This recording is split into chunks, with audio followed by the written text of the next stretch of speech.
Hello all, Assalamu alaikum warahmatullahi wabarakatuh. Welcome to my channel Home Cooking with Zainul. This video sponsored by School of Business Organization from Tiruvannamalai. நம்ம School of Businessல எஸ்பிஓன்னு ஷார்ட்டாக சொல்லிக்கலாம். எஸ்பிஓவில் நிறைய work from ஹோம்ங்க இருக்குது. அவங்களுடைய திறமையை வெளிக்காட்டுறதுக்கும் இது ஒரு நல்ல ஒரு வாய்ப்பாக இருக்குது. கண்டிப்பாக ஹோம் மேக்கர்ஸ் வீட்டில் சும்மா இருக்கிறதோட நம்ம ஃபோனை வேஸ்ட்டாக டைம் வேஸ்ட் பண்ணி ரீல்ஸ் பார்க்குறத விட்டுட்டு இதிலருந்து எப்படி நம்ம ஏர்ன் பண்ணலாம், ஒரு சோஷியல் மீடியாவை வச்சு நம்ம எப்படி யூஸ்ஃபுல்லானதாக நம்ம நாலேஜையும் வளர்த்துக்கிட்டு அது மூலயமா ஒரு பணத்தையும் சம்பாதிக்கலாம் அப்படின்றத தான் நம்ம எஸ்பிஓ 1 by 1 சொல்லி கொடுத்துட்டு இருக்காங்க. அதை பற்றி ஒரு சின்ன வீடியோ பார்க்கலாம். ஸ்கிப் பண்ணாதீங்க. பெரிய தப்பு. தினம் 300 ரூபாய் சம்பாதிக்க அரிய வாய்ப்பு. இன்ஸ்டாகிராம், ஃபேஸ்புக் பயன்படுத்த தெரிந்தால் போதும் content post and content publishing மூலமா தினம் 300 ரூபாய் சம்பாதிக்கலாம். இந்த வேலை செய்ய 5 நிமிடம் போதும். Work training support, group communication support, all language customer live chat support, முக்கியமா சொந்தமா ஒரு பிசினஸ் ஸ்டார்ட் பண்ற அளவுக்கு உங்களால கற்றுக்கொள்ளவும் முடியும், சம்பாதிக்கவும் முடியும். இந்த வேலை வாய்ப்பு வழங்குவது 5 வருடத்திற்கு மேல ரன் ஆகிட்டு இருக்க நம்ம தமிழ்நாட்டு company school of business organisation private limited. மேலும் விவரங்களுக்கு டிஸ்கிரிப்ஷன்ல கொடுத்திருக்க நம்பருக்கு வாட்ஸ்அப் பண்ணுங்க. இப்ப பார்த்த வீடியோவோடைய செல் நம்பர் நான் டிஸ்கிரிப்ஷனில் கொடுத்துருக்குறேன். அந்த நம்பருக்கு போயிட்டு வாட்ஸ்அப் பண்ணி டீட்டெயில்ஸை தெரிஞ்சுக்கிட்டு சீக்கிரமாக ஜாயின் பண்ணிக்கோங்க. இந்த ஆஃபரை மிஸ் பண்ணிடாதீங்க. வீடியோக்குள்ளே போகிறதுக்கு முன்னாடி என்னுடைய ஹோம் குக்கிங் வித் ஜைனுல் சேனலை சப்ஸ்கிரைப் பண்ணி வச்சுக்கோங்க. அப்போ தான் நான் போடக்கூடிய வீடியோக்கள் உங்களுக்கு நோட்டிஃபிகேஷன் மூலமா வந்துக்கிட்டே இருக்கும். அப்போ தான் என்னோடய வீடியோங்களை நீங்கள் பார்க்க முடியும். இன்றைக்கி நம்ம பாசிப்பருப்பு பாயசம் எப்படி செய்யலான்றதை தான் இந்த வீடியோவில் பார்க்க போகிறோம். என்னோடய ஸ்டைலில் எப்படி செய்யலான்னு பார்க்கலாமா? அதுக்கு நான் 1.5 கப், அதாவது ஒரு 1.5 கிளாஸ் அளவுக்கு பாசிப்பருப்பை எடுத்து நல்லா ஒரு கடாயில் போட்டு வறுத்து எடுத்துக்கிறேன். வறுத்து செய்யும்போது சீக்கிரமாக வெந்துடும், டேஸ்ட்டாகவும் இருக்கும். அதனால் ஃபஸ்ட்டு நல்லா ட்ரை ரோஸ்ட் பண்ணிக்கலாம். பண்ணுறதுக்கு ஒரு பேன் வச்சு பருப்பை நான் கொட்டிட்டேன். பருப்பை கொட்டி ஓரளவு பொன்னிறமாக வர வரைக்கும் நல்லா நம்ம வறுத்துக்கலாம். இது ரொம்பவே உடம்புக்கு ஆரோக்கியமானது. குழந்தைங்களுக்கு அதிகமாக கொடுக்கணும் நம்ம பாசிப்பருப்பு. இந்த மாதிரி நம்ம பாயசமாக செஞ்சு கொடுக்கும்போது பிள்ளைங்க நல்லா விரும்பி சாப்பிடுவாங்க. ஈவினிங் ஸ்நாக்ஸாகவும் நம்ம செஞ்சு கொடுக்கலாம். இது டீ காஃபிக்கு பதில் இந்த மாதிரி செஞ்சு கொடுங்க, விரும்பி குடிப்பாங்க பிள்ளைங்க. அதே மாதிரி நான் இன்றைக்கி வெல்லம் தான் எடுத்திருக்கேன். நாட்டு சர்க்கரையோ இல்லை ஒயிட் சுகரோ எடுக்கலை. வெல்லம், இந்த மண்டை வெல்லம்னு சொல்லுவாங்க இல்லையா, அந்த வெல்லம் 1/4 கிலோவுக்கும் கொஞ்சம் கம்மியாக எடுத்து அதை நல்லா தண்ணி ஊற்றி கொதிக்க வச்சு அதை வடிகட்டி எடுத்துக்க போகிறேன். நீங்கள் வெல்லத்தில் செய்கிறதால டேஸ்ட் இன்னும் கூடவே இருக்கும். இப்போ பாருங்கள், பருப்பு ஓரளவுக்கு நல்லா வறுபட்டுச்சு. இப்போ இதை தண்ணி ஊற்றி நம்ம கழுவி ஒரு குக்கரில் போட்டு விசில் விட்டுக்கலாம். ஒரு 3 விசில் விட்டாலே போதும், பஞ்சு மாதிரி வெந்துடும். இந்த பருப்பு சீக்கிரமாக வேகக்கூடியது.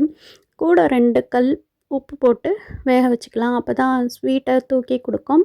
இப்போ வெல்லமும் ஒரு பக்கம் பாகு ரெடி ஆகிட்டே இருக்குது.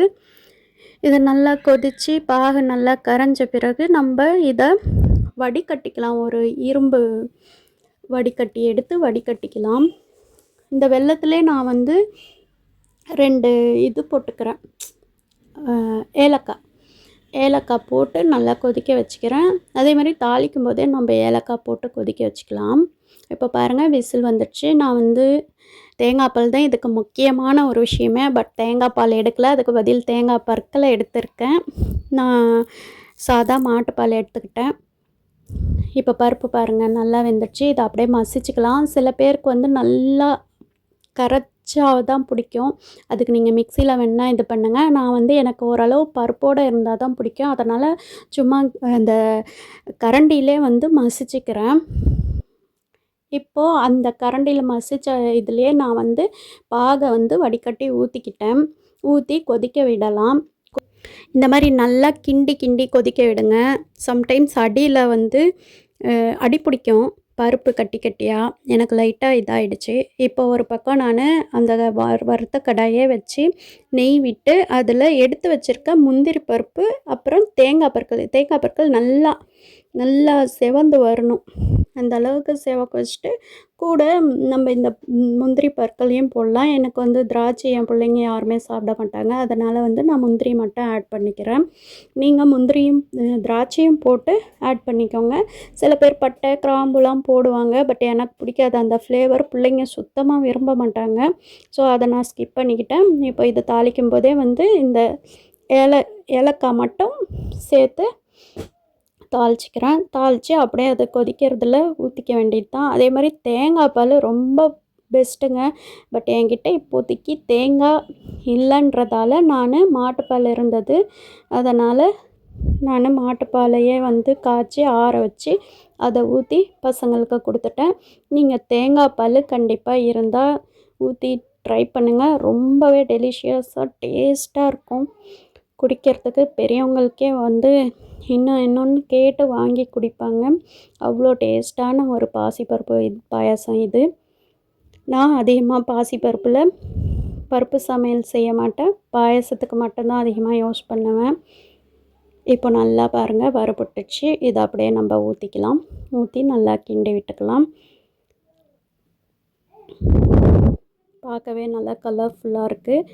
பருப்பு உங்களுக்கு வேணும்னா மிக்சியில் போட்டு நல்லா அடிச்சுக்கோங்க. எனக்கு வந்து கொஞ்சம் பருப்பு தரையாக இருந்தால் தான் எனக்கு சாப்பிட்றதுக்கு ரொம்ப பிடிக்கும். அதோட டேஸ்ட்டும் நல்லாயிருக்கும். இப்போ கொதி வருது பாருங்கள். நல்லா கொதி வர ஆரம்பிச்சிடுச்சு.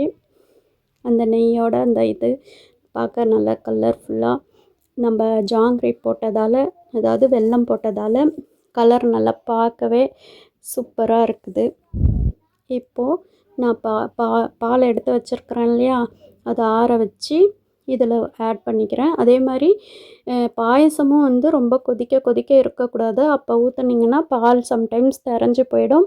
பாயசமும் ஓரளவு ஆறி இருக்கணும், பாலும் ஆறி இருக்கணும். அந்த மாதிரி டைமில் ஊற்றி நல்லா கிளறி விட்டு சர்வ் பண்ணுங்கள். ரொம்பவே டேஸ்ட்டாக இருக்கும். நீங்கள் இதை ட்ரை பண்ணி பாருங்கள். வாங்க சாப்பிட்லாம். என்னோடய வீடியோ உங்களுக்கு ரொம்பவே யூஸ்ஃபுல்லாக இருக்கும்னு நினைக்கிறேன். என்னுடைய ஹோம் குக்கிங் வித் ஜெயினுல் சேனலை மறக்காமல் லைக் பண்ணுங்கள், ஷேர் பண்ணுங்கள், கமெண்ட் பண்ணி சப்ஸ்கிரைப் பண்ணி பெல் ஐக்கானை கிளிக் பண்ணி வச்சுக்கோங்க. அப்போ தான் நான் போடக்கூடிய வீடியோக்கள் உங்களுக்கு நோட்டிஃபிகேஷன் மூலயமா வரும். அதே மாதிரி நம்ம SBO டிஜிட்டல் மார்க்கெட்டிங் பிளானையும் போய்ட்டு விசிட் பண்ணி பாருங்கள். தேங்க்ஸ் ஃபார் வாட்சிங். அஸ்ஸலாமு அலைக்கும் வரஹ்மத்துல்லாஹி வபரகாத்துஹு.